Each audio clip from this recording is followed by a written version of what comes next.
Could you give at Marks with Mike's podcast a shout out? Shout out! Hey, yo! What a maneuver! Mamma mia! Mamma mia! Are you kidding me? The irresistible force meeting the immovable object. What's up? You already know who it is by the sound of my voice. That's right, it's your boy Mr. 6'9". JT back in his piece once again. And of course, I am rolling with some of my co-hosts. First off, let's say what's up to Cheech. Ladies and gentlemen, boys and girls, children of all ages, March with Mike proudly brings to you the podcast of this week. What's going on? El Cheech en la casa. And of course, we definitely got to say what's up, coming back for the third consecutive week. The Prodigy. Conor's in the house. What's going on? Yo, 3 in a row, the trifecta. We are here. Let's do this. Let's have some fun. It's going to be a good night, gentlemen. All right. Indeed. Later on, we may hear back from the Juiceman. We'll see what's going on. But, man, first of all, we definitely got to say thank you all for checking out last week's episode. That was, of course, Wrestling's Infinity War. You all definitely loved it on every single platform, whether that be Spotify, iHeartRadio, Google Podcasts, Apple Podcasts, Stitcher, Tuned In, Radio Public, Podbean. Listen, you get the drift. We everywhere, including YouTube. Everywhere. And of course, on our social medias, it is all spelled the same. If you're listening to the name of this podcast, you already know where you can find us. It is at MarksWith, Marks with Mikes. Listen, not spelling that again. And with that being said, let's hop into this episode. Man, oh man, I think everybody was definitely feeling what happened at TLC this past Sunday night. We just gonna hop off of what's fresh on the plate. So if you did not catch TLC, I suggest you go back on the WWE Network and go ahead and watch it, because we'll say this, in my opinion, I thought they did pretty good for the last show of the year, pay-per-view. But let's hop right into it, man. Hop right into it with the first match of the night, Conor. So the first match of the night, that was Drew McIntyre versus AJ Styles in the TLC match for the WWE title. And not going to lie, that was, in my personal opinion, I think that was the highlight of the night. It was a great match, in my opinion, like just a lot of fun, pretty hard hitting too. Like AJ actually took McIntyre to the woodshed for a while there, and it was a brutal match, just a lot of really good spots, and then some spoiler alerts ahead, so I apologize in advance, but when a certain someone cashes in Money in the Bank, it makes it even more interesting. But damn, I thought that was a really good match. What do you guys think? Cheech, what did you think? Oh yeah, well, let me tell you something, brother. Caught me by surprise that they actually went with that match, for being, the first one, but to me, they want to set the tempo. So I was like, okay. I remember when Money in the Bank was a thing. When actually matches that used to be stipulations, then all of a sudden became whole shows.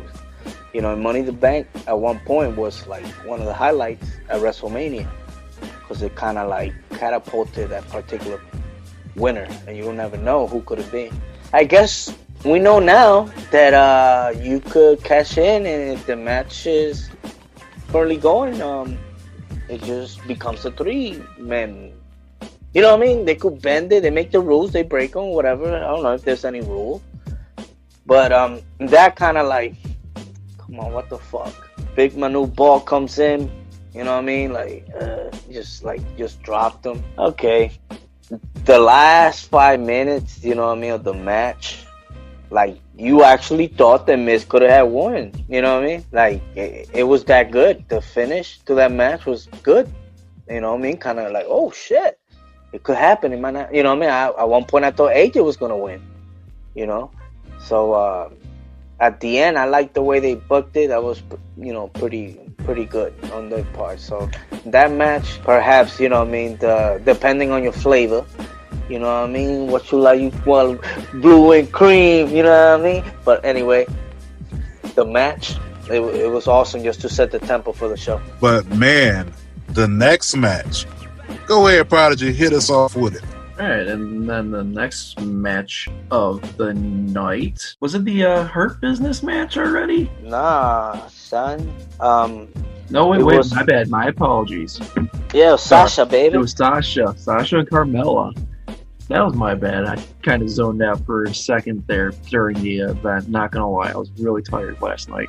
But no, I turned on Sasha and Carmella, and honestly, that match, it was a pleasant surprise for me. Like, no disrespect, because Sasha, she's great at what she does, but is it me, or it seems like Carmella has come a long way from when she even first debuted on the main roster. Like, I like this new gimmick she has going, and the match itself was, for the most part, it was a really good match. Like, I enjoyed everything, like, to the point when her security guard catches her when Sasha throws her out of the ring. I thought that was hilarious. Like, the entire match was really good, and Sasha coming out with the big win, looking real stronger than ever. I thought that was a great match. What do you guys think about it?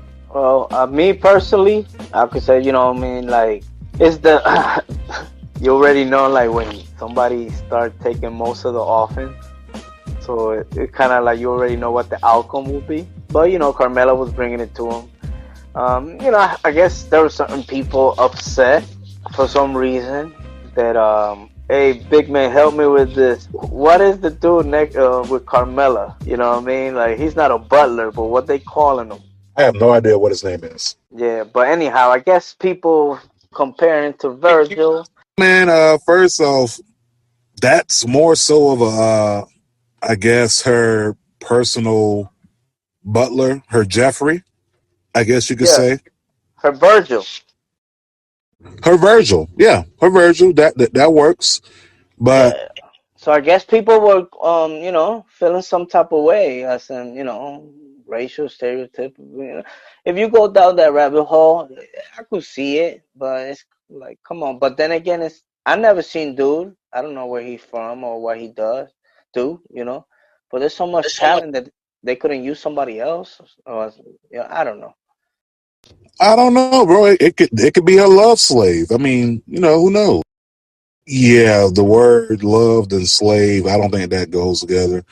And then when we're talking about, never mind. Let's leave that rabbit hole alone. I thought the match was decent. I ain't gonna say decent. I'm gonna say it was damn good, because this is like the best I've seen Carmella look in a match. Kind of pointing back to what you were saying with that character progression. She looks more fine-tuned, I guess you could say. Definitely fine, in tune at what she's doing. So I would definitely say, this is definitely one of those women contenders matches, like probably one of the best women championship matches, and let's just say for SmackDown, put it that way. Yeah, she's getting the push.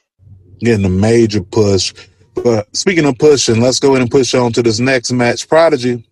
All right, so I jumped the ball for a second there, but we got it right back where we needed it. It was actually the tag match, which was the Hurt Business and the New Day, which, you guys, I'm excited because the Hurt Business got the titles. No disrespect to the New Day, love them, but they got the gold. I'm excited. That was actually a pretty good match. Turns out, find out later afterwards that Kofi Kingston lost some teeth during the match as well. So, hard hitting for sure, but I don't know about you guys, but I really enjoyed it. Cheech, what did you think of the match? My dude, all I gotta say is Cedric motherfucking Alexander, son. That guy came out last night. He showed out. You know what I mean? Although, he pulled that, at the end, kind of like, fuck that, I'm taking over, when you could tell Shell had the match won. But that kind of showed character. Like, okay, look at Cedric. Don't be a big boy. But my man showed out, you know what I mean? And he's a beast. And I, from my rumor innuendo, you know what I mean? Now, like, with all this rumor, not rumors, but the ratings and all that stuff, so they looking everywhere. So supposedly there was a certain list of people that they asked to consider to, in the mid card to get a push. And, we just mentioned Carmella. She was in there. And one of the other ones was Cedric. And we see what happened yesterday. It was kind of like, it could happen. It'll win. But it was a freaking hell of a match. You know what I mean? New Day, Kofi. Motherfucker show out, and he did. Fucking look, spitting out teeth, like he said. But, just like that, you take the L, like a G, but at the same time, you get props, because that builds up, the Hurt Business as a major stable, you know what I mean? Yeah, exactly. And, of course, it's all you need is MVP, get the title. And it's like, not too far-fetched. You know what I mean? I don't care if it's a night or a week. You know what I mean? I would love that. But, of course, that's not what... They're not going to give us that. And if they do, man. But one thing is, we talked about it in our... we mentioned it when we had Leo Rush on. Man, I believe now they're going to pull out the guns, man. I think that Lashley and Lesnar might happen, though. But they're not going over there anyway. But, bro, I was so pumped. All I was thinking about Juiceman, you know what I mean? Because remember, too, we were like, he wasn't on when, about Cedric joining. But once he joined, you know what I mean, we were so sold, you know what I mean? And it was great, at least getting the belts, and now they got the champion. They're the freaking champions, you know what I mean? And they've been holding it down the whole quarantine, you know what I mean? Like, to me, stable of the year, they got some type of for the Slammies or whatever the fuck. All day, baby. Gold all of my chain. Gold all of my... Man, listen. Those boys are drifting gold like they said they would be. All right? That's first and foremost. Foremost, you cannot deny it. Second of all, if the Juiceman was here, he would say, let me tell you about the Hurt Business. Business is booming right now. And business is booming. Good. Yeah. So... I'm pumped, bro. Go ahead. Talk your shit. You know what I'm saying? Like, for me, honestly, we've been talking about them pulling the trigger on this for a while. And they should have pulled it, but I do like to build up a suspense. It makes sense now. But what USA wanted some more edgier content, I think this is where you push the Hurt Business to kind of let MVP have more free reign. I'm not saying that he doesn't have free reign over what he says. But I am saying that, they're only going to give you the ball so much, So I kind of feel like if they are able to unlock that tap potential with that stable, we can have something very massive. And then to tap back into what you said about Cedric, I love this mean streaking Cedric. Man, I love this man. But at the end of the day, this is what MVP wanted up out of him. Man out in catering. He calling shots, he making moves. Yes, I understand Shelton had to win, but at the same time, you want that young lion of the clique to show why he deserves to be in the Hurt Business. And by him taking over, that's validation right there. Now, if they look at the push those ratings, we've already said this before, and I'm going to say this one more time whenever she gets back on TV. Give me Naomi. Give me Naomi inside of the Hurt Business and let her contend for that women's title. All I have to say about that is preach, brother, preach. I would love to see Naomi in the Hurt Business. I just want them with all the gold right now. They deserve every bit of it. MVP is a fucking genius. I love everything about this. More Hurt Business, please. Yeah, more Hurt Business in 2021. That should be for the New Year's resolution. But, man, we got to get to that next match on the card. Now, the next match, Conor, Prodigy, go ahead, let these people know about it. Okay, so the next match was the tag match for the Women's Tag Championship. And it was Asuka and her mystery opponent against Nia Jax and Shayna Baszler. And throughout the night, there were constant segments of Billie Kay trying to audition for Asuka's tag partner, which she gets rejected. and we get a returning Charlotte Flair. And they end up winning the titles together. So that was pretty cool to see. I'm just interested on seeing where it's going to go from here. But overall, it was a good match. It was pretty freaking well done. And it was, for what it was nice. Cool to see Charlotte back. But I'm also kind of worrisome about seeing Charlotte back, because that means soon enough they're going to be dropping these titles. And I guarantee it's going to be Charlotte versus Asuka again for the title. So who knows? Well, you just hit it right on the nose. To me, that's, let's connect the dots, shall we? As you can see, she was out for a few months, and who put her out? Nia. So, it kind of wrote itself or whatever. Do I think they rushed her? Yeah, they could have waited to the Rumble. You know what I mean? It's like they're not saying it, but with all the ratings and all this stuff, even if it matters, it doesn't. But it's news, and negative news as you see it. So they have to just come up with the big guns. And I actually me and Big Man, we were there when they faced at Mania. It was a great match.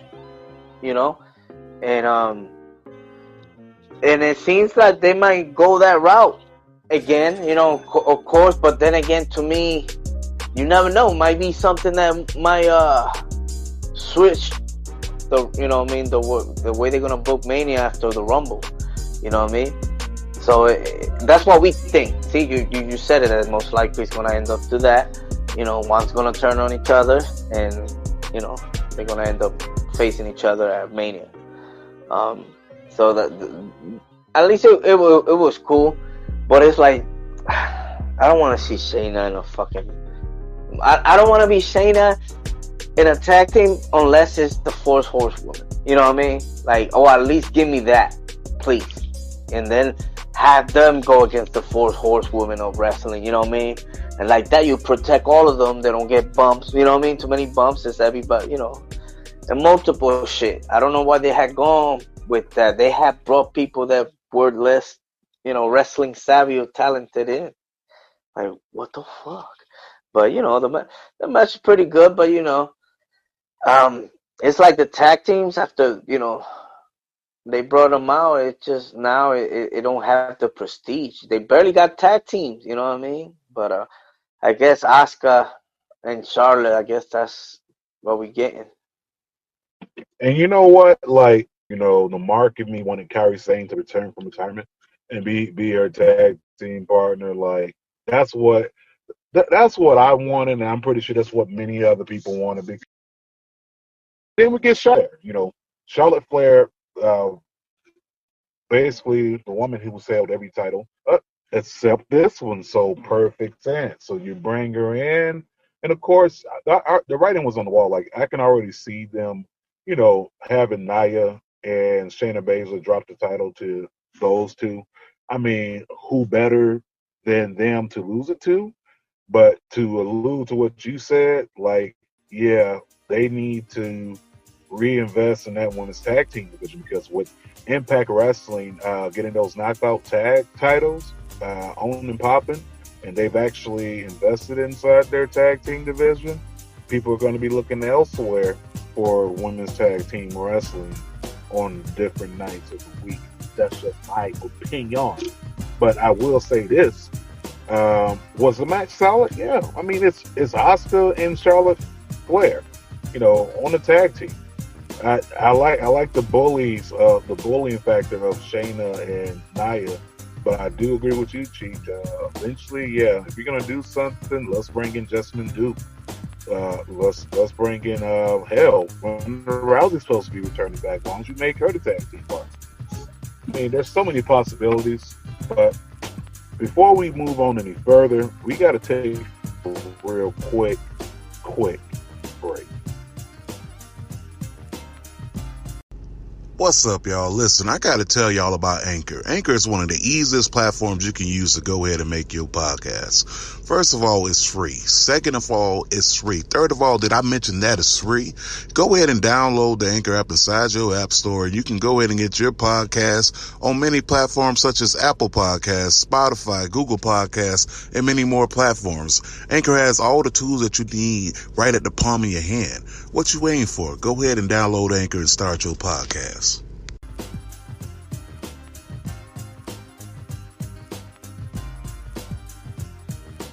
And we are back, of course. Listen, if you want to go ahead and start a podcast, it's just as easy as I said. Go ahead and download the app on Anchor. We're getting ready to move on to the next match.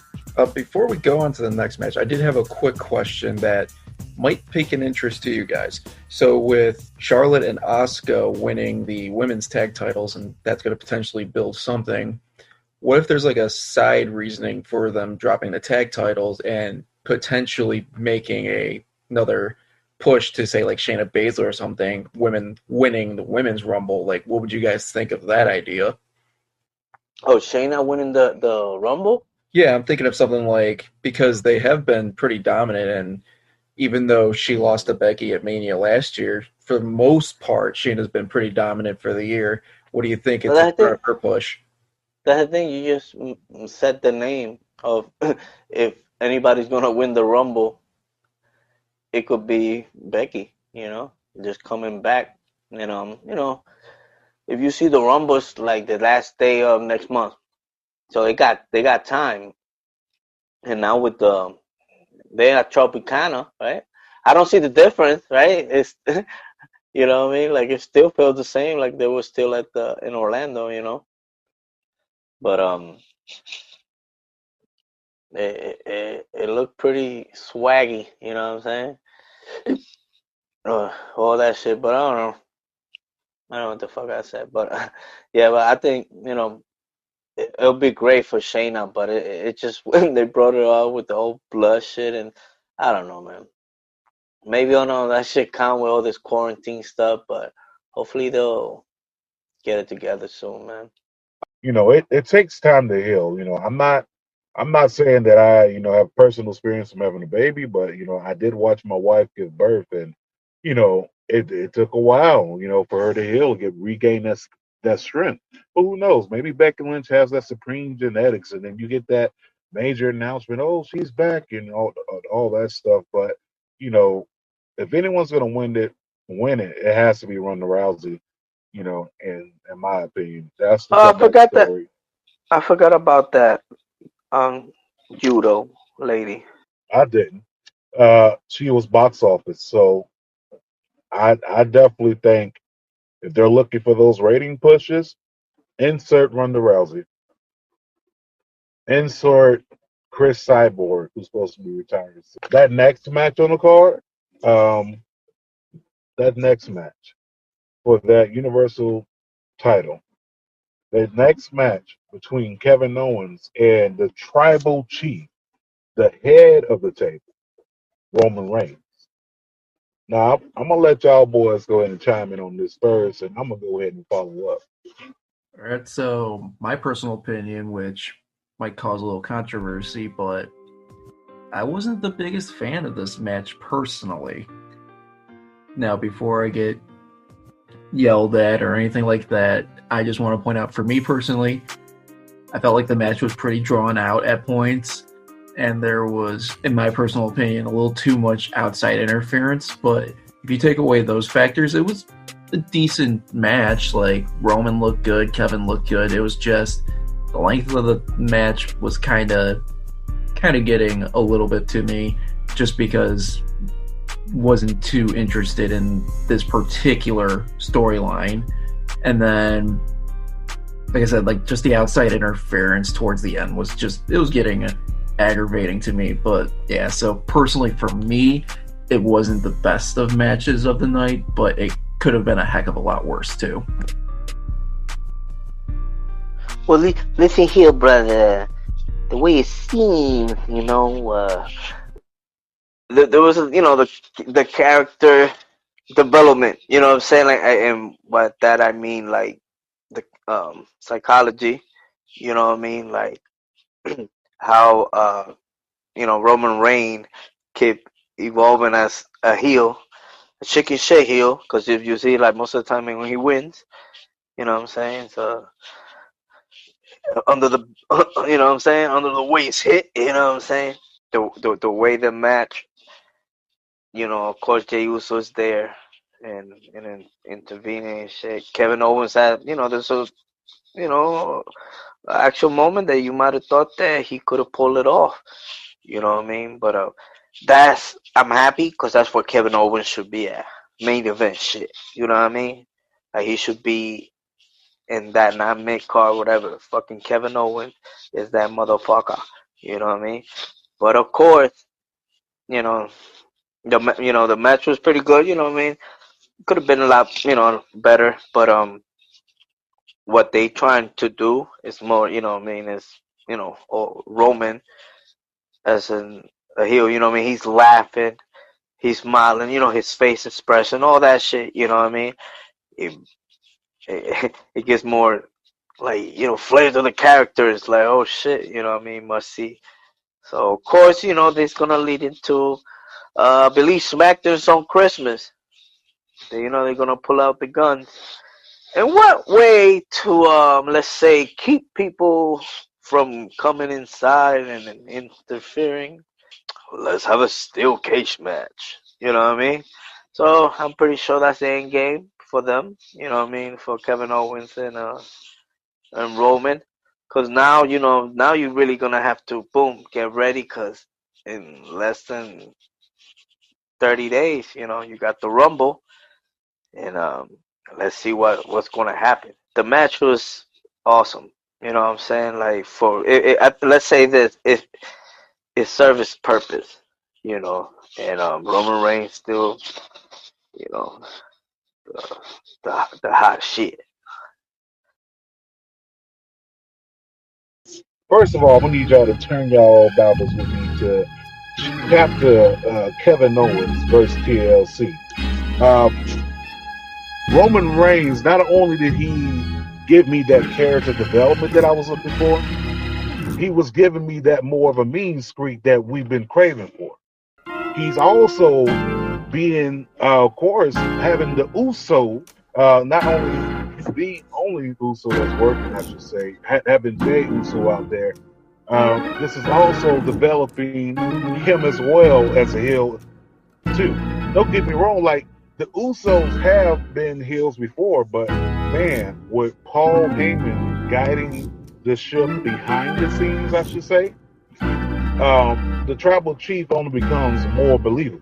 The Tribal Chief, not only does he go into that match getting ready to wreck the shop as he usually do, but you can kind of see that other side of him, that twisting and turning of that more of that pure evil side that's coming out of him, and I love it. Not only do I love it, I want more. And I want more of that each and every single week because this is what we've been craving for. This is what we wanted. This is what people have been asking for. When they asked Roman Reigns to go away, what was the main thing they said they wanted him to come back as? A heel. And this is more layers to Roman Reigns, the Tribal Chief. And I think, honestly, at the end of the day, people are going to be talking more so about the Tribal Chief Roman Reigns than any other character that he's ever played as Roman Reigns. So as far as that match goes, in my opinion, I'm going to say if I had to grade that match just because it is a Tribal Chief, I give it an A+ just for the storytelling of what they gave inside that match. Yeah, the match was fuego. The match was definitely something to close out the year with. If you're talking about a closeout pay-per-view, or as far as a match on the card for the title, this is great. Trust me, we've seen worse. Does anybody remember tables, ladders, chairs, and stairs? That was horrible. Yeah, and like, speaking of fuego, let's move to what the fuck.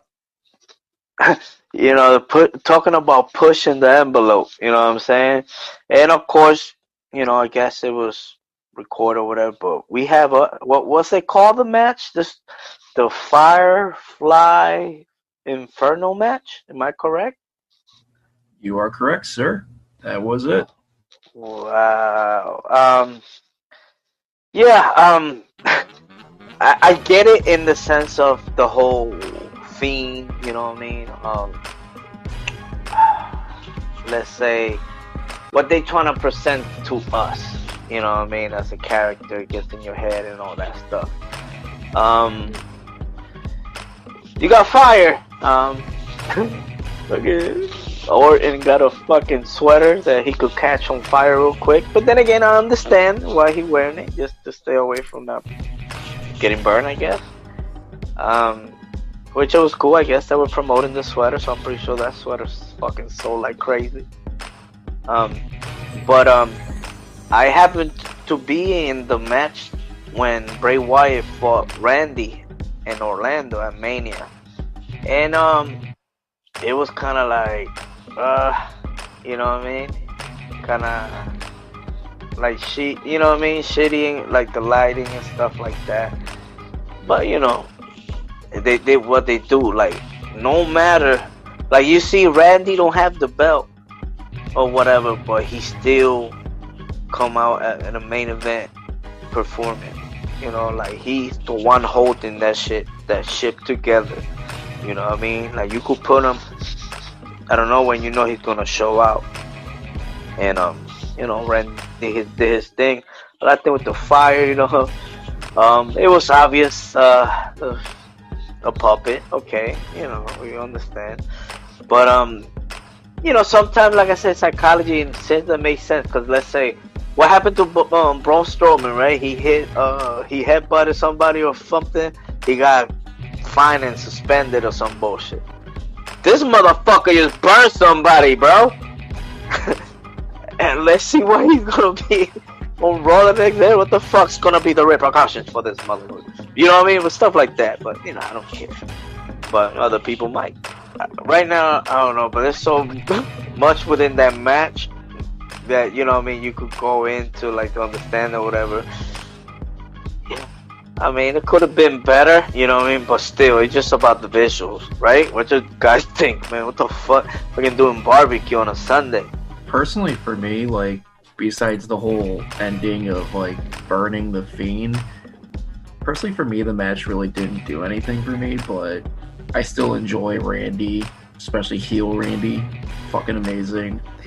Bray Wyatt as a Fiend is still great. It's just, for me, the match really wasn't much, but that ending I thought was pretty cool, even though you can definitely tell it was some sort of like dummy or whatever that was getting burned. But if this is their approach to getting more adult content out there, then in my opinion, it's a good start. Yeah, didn't he RKO him, right, when he was on fire? Yeah, he did hit him with that RKO when he was on fire, so I did get a little bit of a pop out of that. That was a cool moment. Dude, I'm getting that shit on a sweater, bro. They better put that shit on a sweater or a shirt or something. That's big money, man. JT, you get a chance to peep the cookout last night? Yeah, you know, I caught that barbecue. You know, a lot of nice barbecue sauce on that. But you know, for that match, honestly, it pushed the envelope, right? You know, you got a lot of people online complaining, "Oh, the Fiend lost." You know, is burying the Fiend. Listen, this is the same Fiend that lost to Bill Goldberg. Bill Goldberg in Saudi Arabia. Remember that, right? That fucked it all up, man. No, a lot of things fucked it up. I mean, the first thing that fucked it up from the beginning was when the Hell in the Cell ending, with him being bludgeoned, you know, to the point that the referee had to stop the match. That was the people's first opinion. That's where it got messed all up. And then, you know, the next opinion, where they messed it up, was having him drop the title. And then the other opinion was Bill Goldberg. It's like, he's a horror movie character. They lose. They always lose, but they come back harder. They always do. If you look at Freddy, if you look at Jason, if you look at Michael Myers, if you look at you know, fucking Predator, you know? I mean, yeah, you kill Predator at the end, but there's always another Predator that shows up that's better than the last one, right? So, you know, he's a horror movie character. He's gonna bounce back. I mean, the Fiend is not over with. I know he sent out the tweet, thank you, at the TLC, but, you know, doesn't mean that it's the end of that character. Remember, the Fiend is a character that's going to evolve even more. That character's not going anywhere. Okay, it's the number one merch seller on WWEshop.com. Not going to happen. So if I had to rate that match, I would say that's one of the best Inferno matches ever. Period. Hands down. I don't think anything's touching. But I will say this. I know that you have the Human Torch match that WCW did on TNT.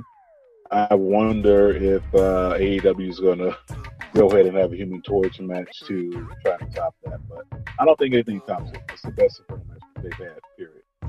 That's my opinion. What's y'all grade the actual last pay-per-view of the year? Wasn't bad. What y'all guys think?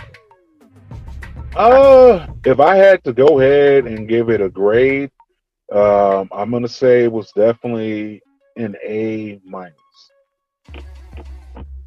I feel like it was a competent event.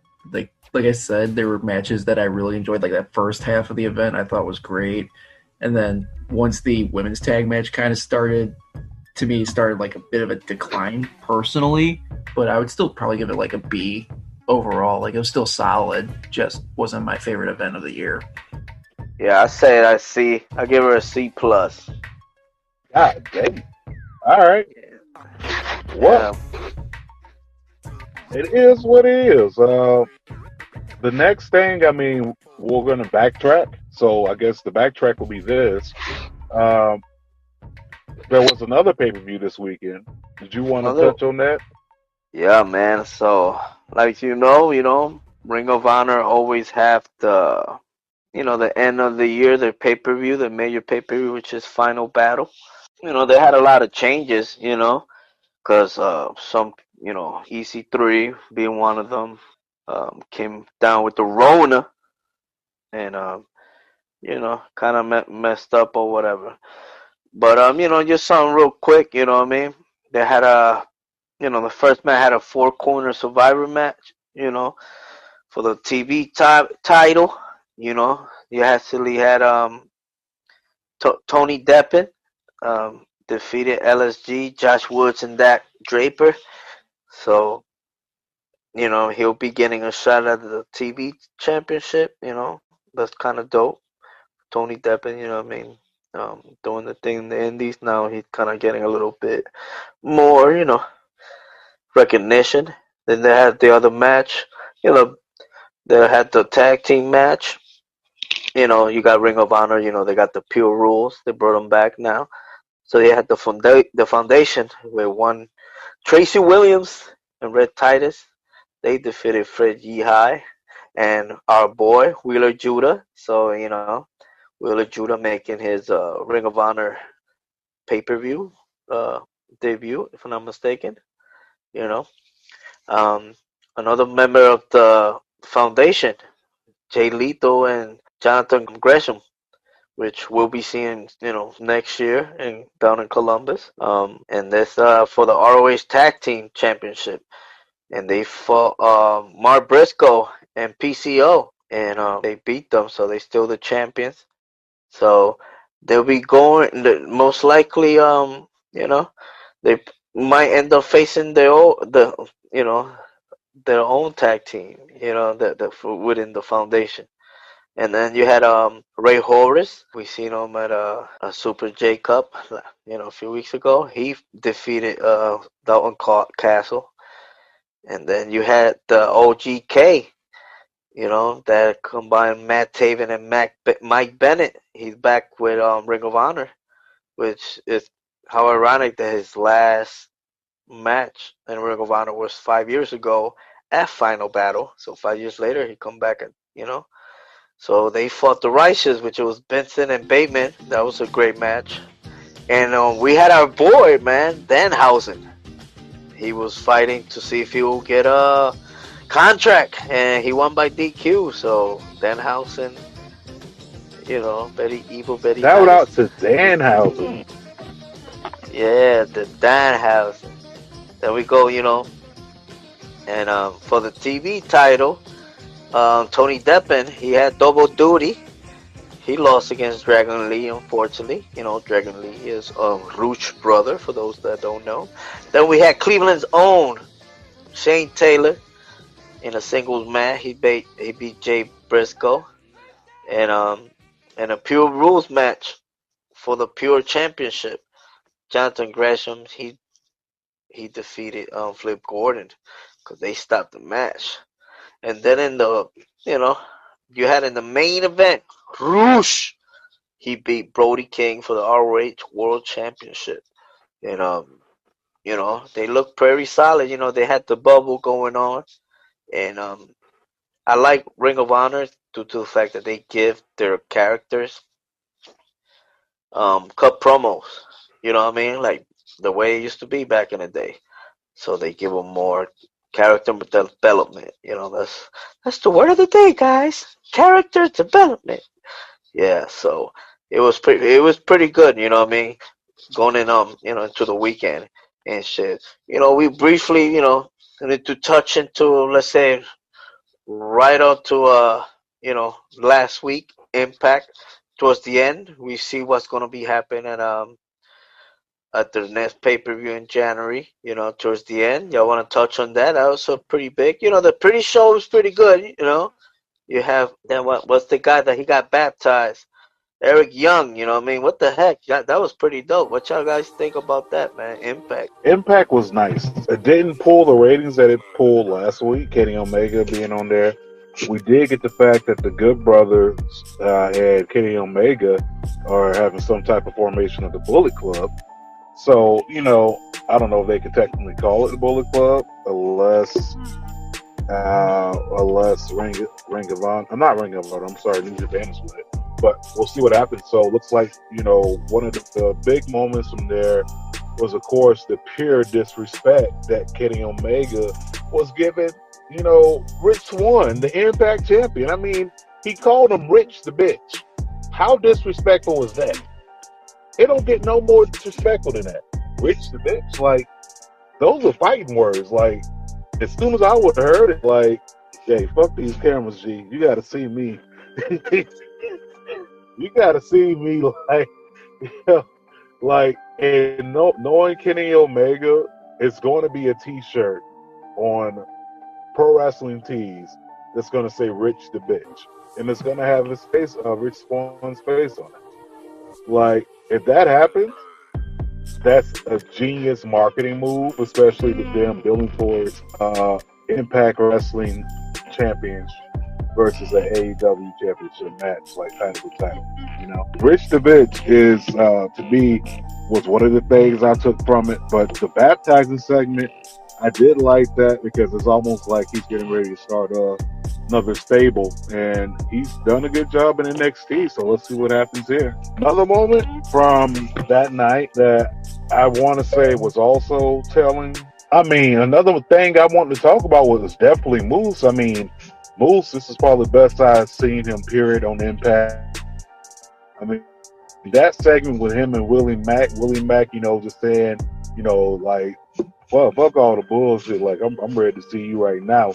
He came through the crowd, and I felt that realism of the confrontation. Like, honestly, I think they should have kept going with it. Like, that was too quick of a fight to break up. I think they should have let them fight for a while. But this is the best that Moose has looked. And you know where Moose would fit better at if Moose did leave Impact? I mean, this is the best he's done so far. But Moose is a character right now that any company would capitalize on. But his perfect fit, if he did sign with WWE, the Hurt Business. What you think about that, Cheech? Yeah, that'll be tailor-made. Like just his persona, the way he carried himself lately. It'll be great. A perfect fit for him. Yeah, but you also got two alpha males in the clique. You got a Bobby Lashley and you got a Moose. So I don't know, but that would be perfect. No, I said that'd be perfect. Just to the storyline out of that. But right now, he's a top dog. They kept the belt around still. They acknowledge it as an actual belt. So I like that, you know. So Impact is doing the thing, but you know, that's pretty much it. You know what I mean? Like there wasn't too much going on. So let's go and touch in on Hold AEW. on, wait. I cannot skip over Chris Sabin versus Carl Anderson, which set up, the segment in the back for the Oh, tag team match that we're gonna have. I thought we touched The on tag that. team match You're we're right. gonna. No, bro, we didn't talk about that. We're gonna have the formation of the Bullet Club, the formation of Kenny Omega, and the Good Brothers going up against the Motor City Machine Guns and Rich Swann in a three on three match.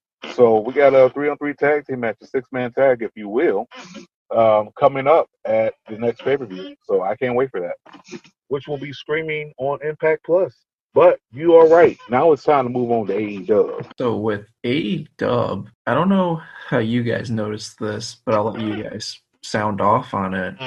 But in the entire event, I noticed that there was only 2 singles matches, and the rest of the matches, there was 1, 2, 3, 4 tag matches, and they were all pretty good for what they were. Like, I don't know how you guys feel, but I felt like the event, AEW in general, it was pretty good. It was just, in my opinion, it was a little overfilled with the tag matches, especially a 7-on-7 tag match. To me, that was overkill. What a clusterfuck what that was. You know who booked that match? Teddy Long. He was in the back at AEW, and he said, "You know what, Tony Khan? I think we need to have a 14-man tag team match, player." The thing, you know what I mean? Let's touch on that. And you know, that 7-on-7. Let me say let's quote Mr. JR. I told a kid the other day at AEW that everybody does the same fucking spot. All you guys go outside, you cluster up like coils, you stand there in the huddle, friends and foes together side by side, so you can catch some leaping idiot over the top who never wins with this move. They are looking for the holy shit chant. They love to hear this awesome. It's a spot, folks. It's a trapeze act. I don't buy it into that. You know what I mean? That was some strong words from Mr. JR. You know what I mean? What you guys think about that? And you know what I mean? Allow me to reintroduce Juiceman in the house. Daddy is home. A little late, but Daddy is home. Shout out to the juice boxes. Finish your stories. Yeah, well, what I just said. What you think about that, Prodigy? Was he too harsh, or he just keeping it real? I feel like you could get a little bit of both in regards to his what he said. There's some realism into what he was saying, because I feel like a lot of AEW is mainly just the spot fest, trying to get that holy shit moment, and maybe they're sacrificing major moves in order to acquire them. But I also feel like in the same breath, I feel like he's just at this point just bitter. Just, he seems like he wants to complain about a lot of things nowadays, and even if it's his own product that he's commentating on, he's gonna bitch about it. So when it comes to JR at this point, I feel like it's 6 of one, half a dozen of another. He's either gonna bitch about it, or he's still gonna have something to say, and either way, to me, it doesn't hold a whole lot of water regardless. Yeah, definitely. But it was crazy. What you think, JT? Well. When it does come down to it with JR, honestly, I mean, he's an OG, right? He's an OG commentator. So with that being said, you have to kind of take his word, but take it with a grain of salt. Also, like, he's watched his business evolve from each and every era. And he's right to an extent, bro. Like, and I've said this about AEW in the past, it's just a bunch of spots majority of the time. And it's a lot of that is inside tag team matches and singles matches. I mean, JR's also made it coming about, finishers used to be finishers, right? And Jim Cornette said the same thing. I mean, a lot of people have said the same thing. And, it happens on both shows, but more so in AEW. Finishers are not finishers anymore.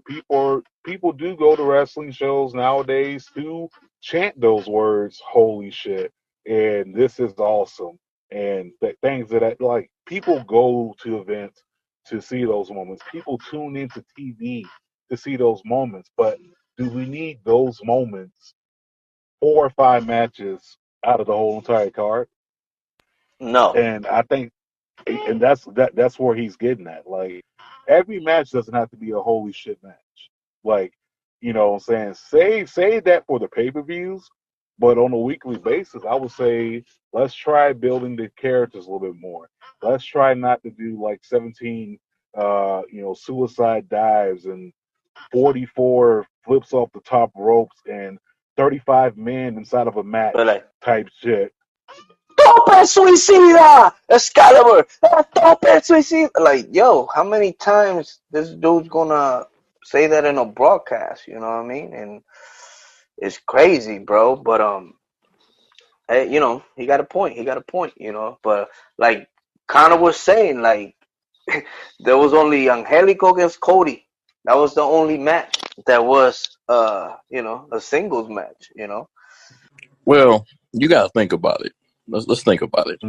Let's think about it. AEW, again, is fairly new. So, when JR speaks, I do listen. But a lot of these people want to set the tone.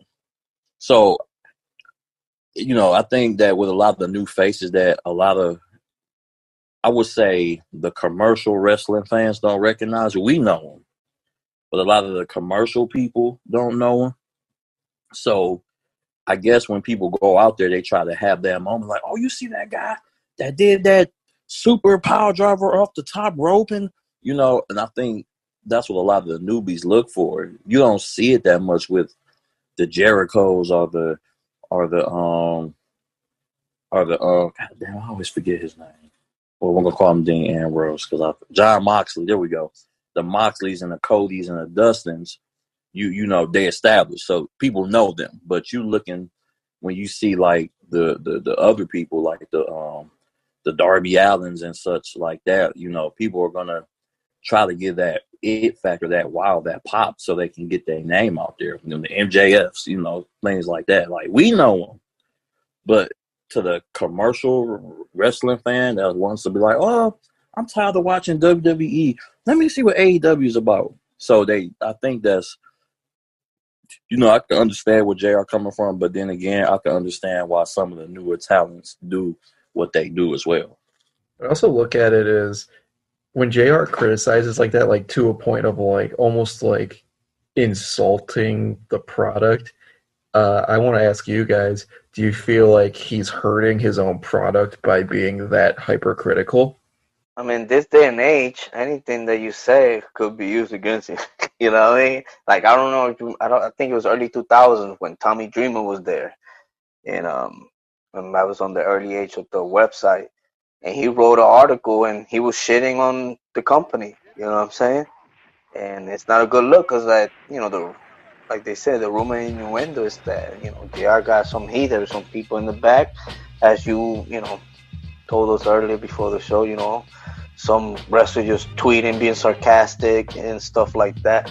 And, it could stir some shit up. But then again, his age, some people might say, oh, he's, like fucking old and losing his mind type of shit, But I guess that's JR. And, but that's what they give you, That's AEW. For you, you know what I mean? But then again, it could also be a work, right? Right. That's not the word. No, not what JR speaks. That's not the word. That's coming straight from that Oklahoma barbecue sauce filled gut. But also there's the rumor in the window about Mauro Ranallo possibly signing with AEW because they see interest in him. So maybe we can get a JR and Mauro on commentary. But then again, that'll just be maybe an old man and a young man yelling all the time on commentary. Or we may get a Mauro replacing JR. So That's also out there. I feel like that would be pretty awesome to hear Morrow again calling wrestling. And no disrespect to JR, he's amazing and he's one of the greats to ever do it.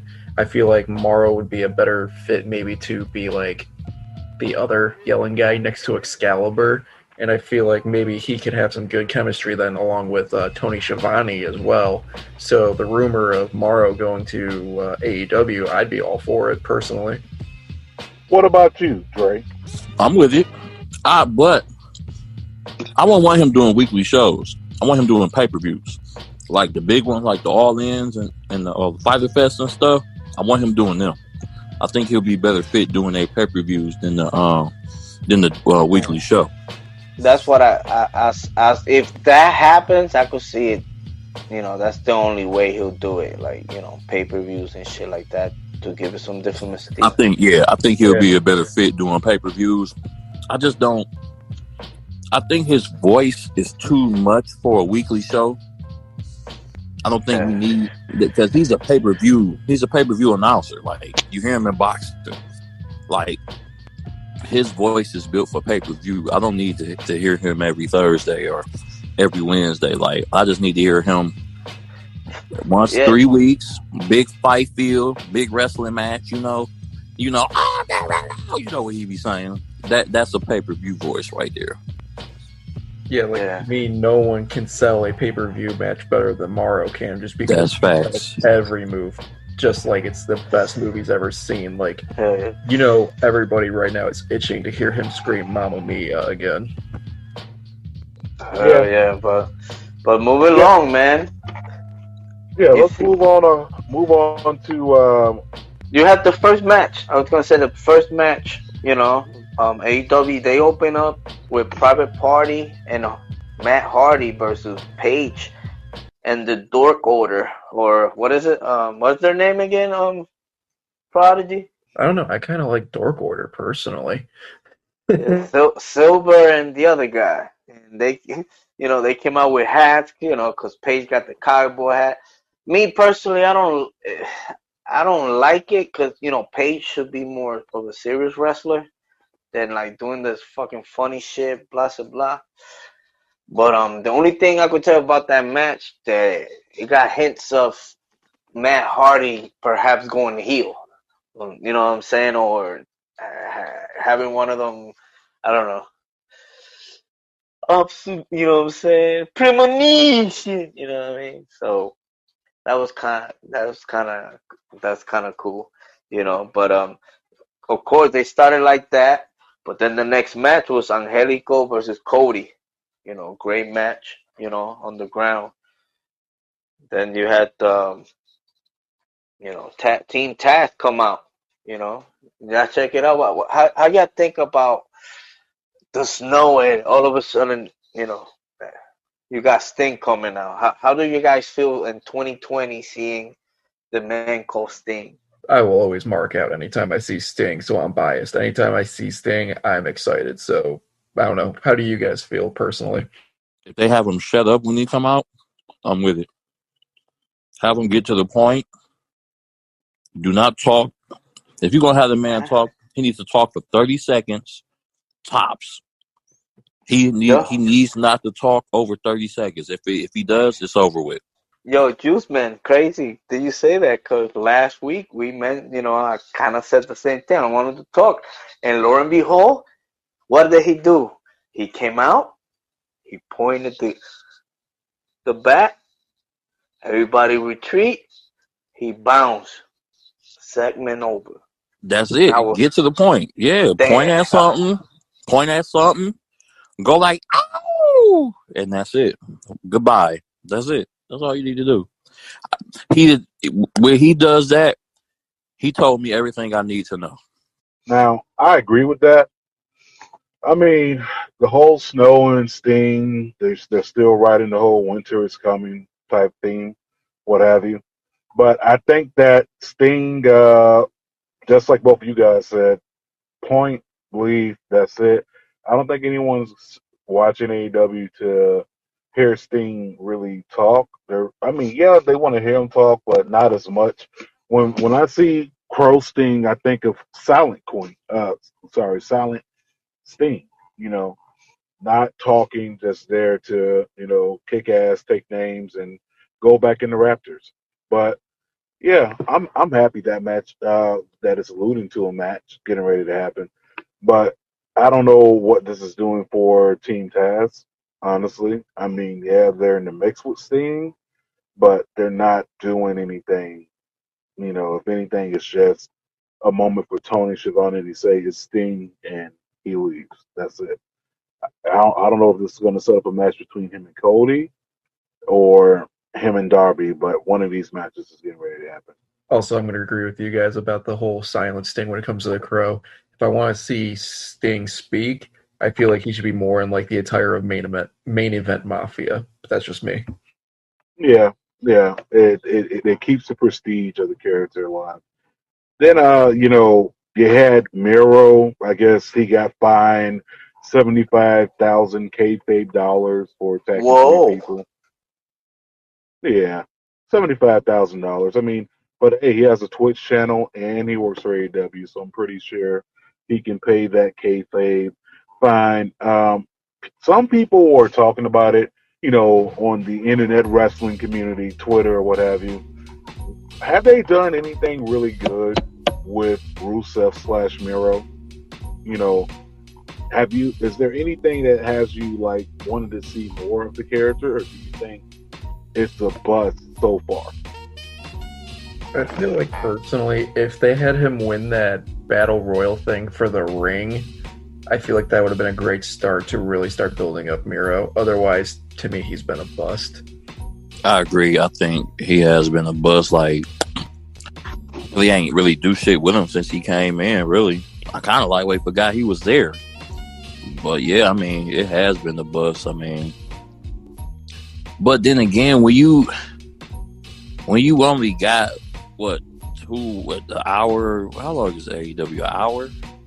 2 hours. 2 hours. Well, you got 2 hours of TV time, and then AEW Dark, it's really hard to really fit a lot of people in. So I mean, it is going to be a lot of odd people out, and Miro just happened to be the one. I'm going to call him Rusev. I don't fuck that.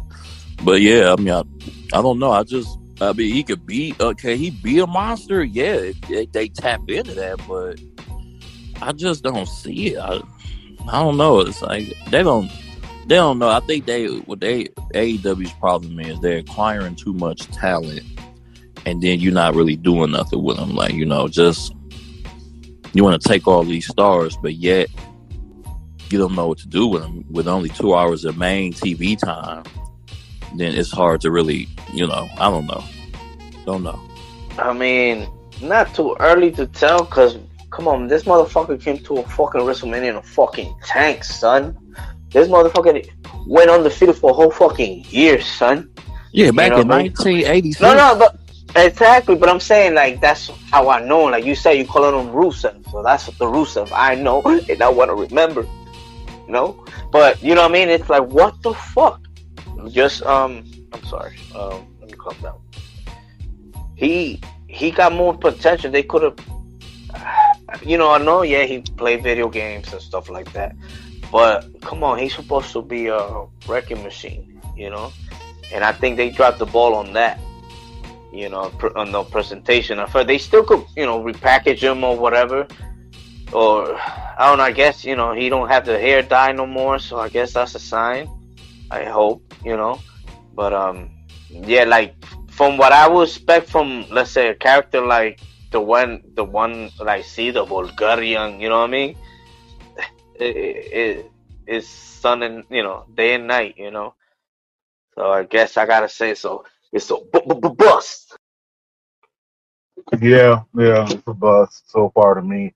But I will go back to what Dre was saying, as far as the issue AEW's having is they're signing too many talents and not knowing what to do with them. It's kind of like the same issue that WWE has, signing too many talents and not knowing what to do with them. So they're going to run into those same issues. I mean, they did file a trademark for seems to be either a pay-per-view name or a new show that they're going to be adding on to the lineup, which may be coming on TET or TBS.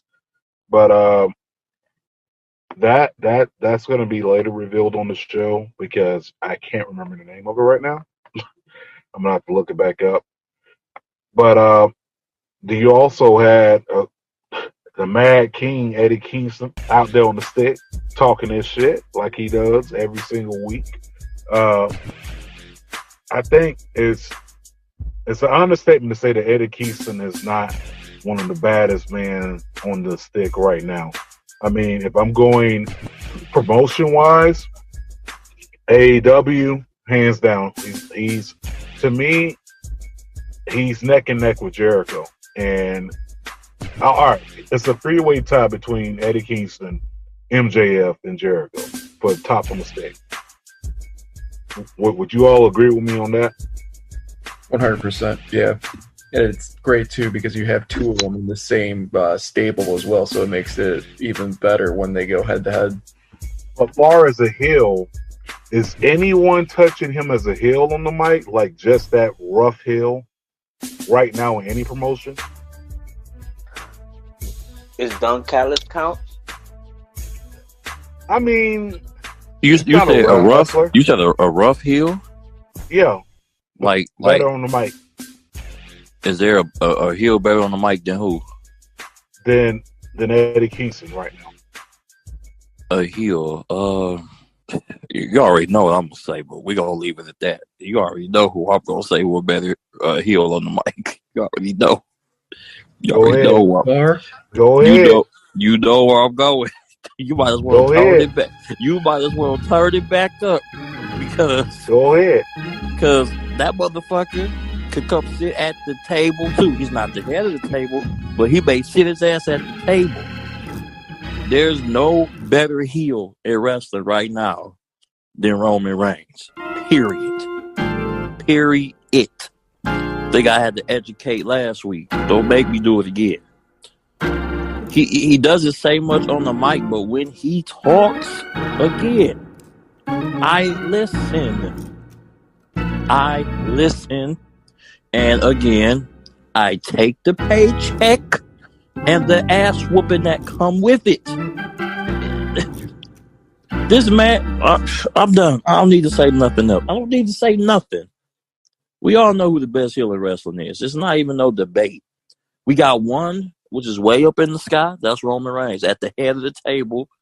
Then everybody else is down way at the end, not even at the other end of the table. They're like right there, them little kiddie tables. Go sit your ass at the kiddie table. Okay, so then my question to you, Dre, would be, what do you think of the match last night between him and Kevin Owens? That was First of all, I want to shout out KO. Because he put up a fight. He took the paycheck and he got the ass whooping that came with it. But he let Roman know, like, look, motherfucker, I don't fear you. And he let him know it. So that was a great match. That was probably number 2, because I already know what the best match was at TLC, but that was the second best match of the night right there. That was a great TLC match.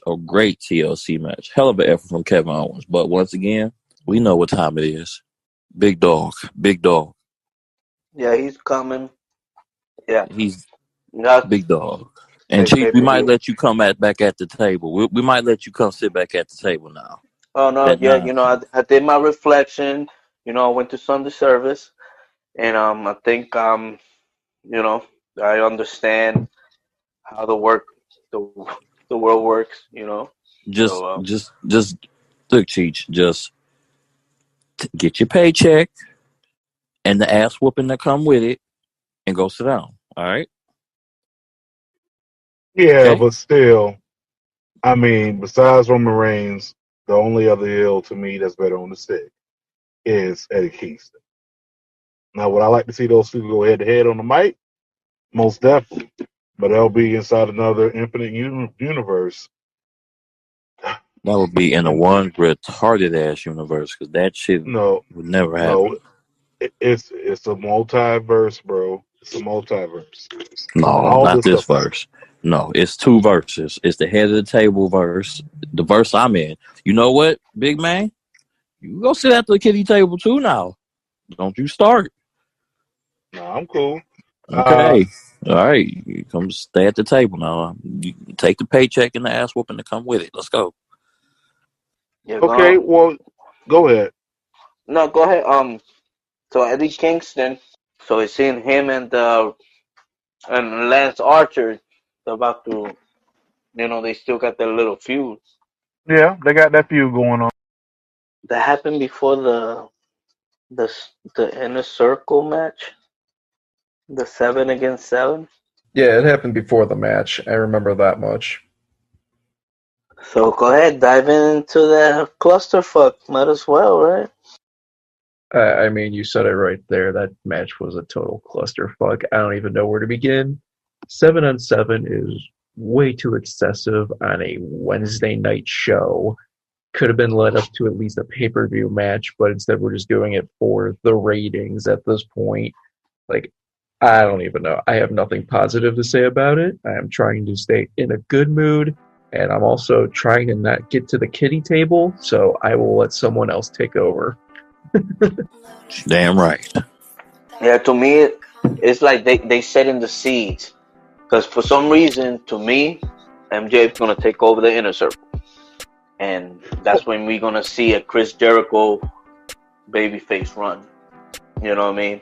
And they planted the seeds, with the help me out here, big man, the little musical they did. The name of it. I can't remember the name of the musical, but I will say this. I will agree with you with that whole entire switch up. Yeah, I can see that happening. I mean, which Jericho is the Jericho everyone loves the most? To me, it's always been babyface, especially when he's insulting people and things like that. Yeah, he's a good heel, but to me, I like Jericho as a face. So I do see him taking over the circle.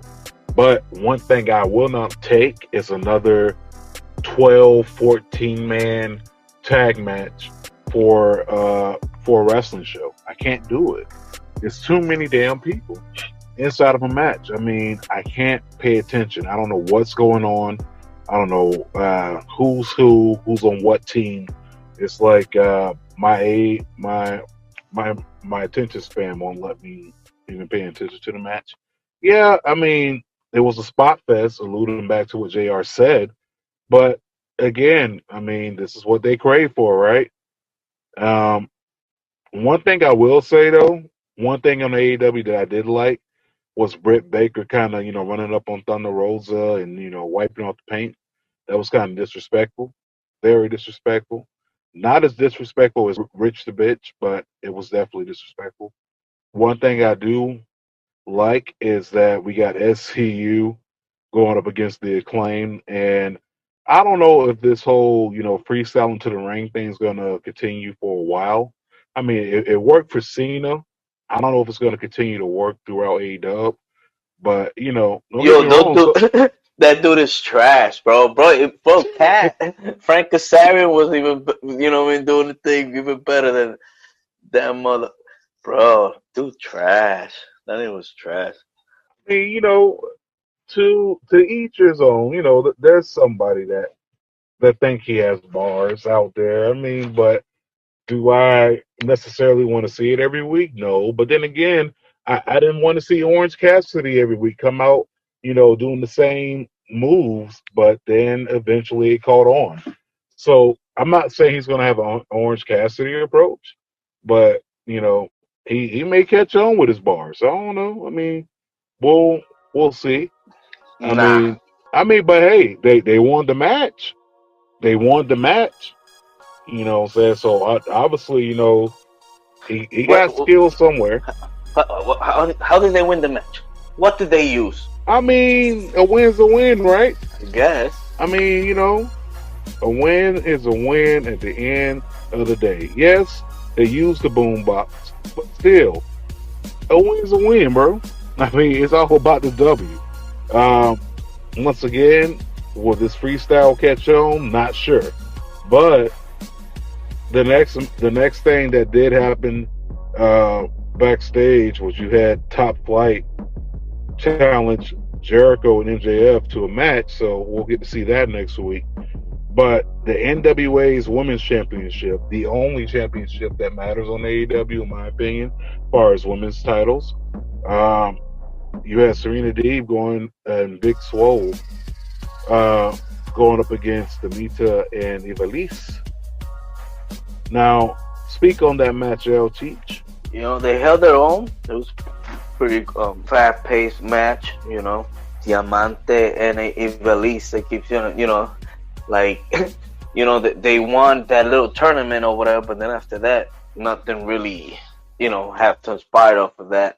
So that, you know, they kept them, you know, look strong and stuff like that. You know, Big Swole, we barely see it, but you know, the fact that, you know, Serena Deeb is there for a reason. You know, she could teach pretty much the young. You know, she's the general. She's the general in that match. So that's why pretty much that match happened. Of course, we had the main event. Inside the match, I guess you could say the AEW title eliminator match, I guess. So the Omega Janela match, I mean, it was supposed to be a match that was supposed to happen. Didn't happen because of the Rona, what have you. But with that being said, it was a pretty damn good match. I mean, Joey Janela is definitely starting to develop more as a TV-ready in-ring competitor. Yeah, he still gives you that, you know, that Indies feel, but he's starting to look damn good. I mean, yeah, it's a slow development for a lot of these guys, but Janela's definitely catching on. But check this out. What the fuck? Like, he's the champion, but he's in a tournament. You know what I mean? Like, what do he have to be in the tournament if he's a champion? Then wouldn't you think? I don't know. It just, to me, that didn't make sense. Nah, it didn't make sense. I mean, I guess they wanted to keep the same title on it, which he's a champion. But you're right, it made zero sense. But at the end of the day, it made Joe and Janela good, and it set up the feud for, of course, on December 30th, we have Omega going up against Rey Fenix. So that's pretty much going to be a ratings grabber. But the last thing I wanted to touch on before we got out of here, because we missed them last week, got to touch on MLW, of course, putting on another awesome show. If I had to say the awesome show for that wrestling week, I mean, you had NXT that did great numbers as well, but MLW just gave me more solid action. I don't know if you agree with me or not. Maybe you disagree, but MLW had more action. Yeah, I agree with you on that one. To me, the only thing NXT really had for me personally, was Karrion Kross returning and pretty much starting something with Damian Priest. But otherwise, yeah, I felt like MLW was better this week for sure. Definitely better. I mean, they're building up real good for their first pay-per-view of the year, so I can't wait to see that happen. But MLW takes the cake if you're talking about on Wednesday night. And crazy part is they only had 1 hour to do it. And they, to me, put on a more solid show versus the other. But we're going to touch more on them next week, more on AEW next week, as well as we're on SmackDown. But that's all the time we have for you today. So with that being said, definitely got to spread more positivity out there. Too much negative energy can have you unbalanced mentally, physically, emotionally, and spiritually. Spread more positive vibes. But as we always do, we have to remind you to each and every day, let's slow down the spread of COVID. It's real out there. It starts with great hygiene, people. We're going to need you to wash your hands and wash your ass. And use what, Dre? Use soap, people. Use soap. And how many times I got to stress this every week? Use soap. Cheech, let these people know how they got to do this. From face to ass. Face to ass, not ass to face. Merry Christmas, y'all filthy animals. Merry Christmas, everybody. Merry Christmas. Merry Love to all. Hey, Feliz Navidad. Happy Kwanzaa. And happy Hanukkah to anyone Hey, that celebrated. Happy Chanukah. Before we go off, can we give a shout out? I don't know if we have on the show yet. Can we give a shout out to our fan on Twitter? What is his name? Casino something? Michelangelo. Yes, let's give him a shout out, man. Mikey Angelo. Shout out to Michelangelo, man. Yo, one of our biggest supporters of the show, man. Thank you, appreciate it. Much love, man. Enjoy your Christmas. So long, good night, goodbye.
Trees, decorate the house with lights at night. Snow's on the ground, snow white so bright. In the fireplace is the Yule log. Beneath the mistletoe as we drink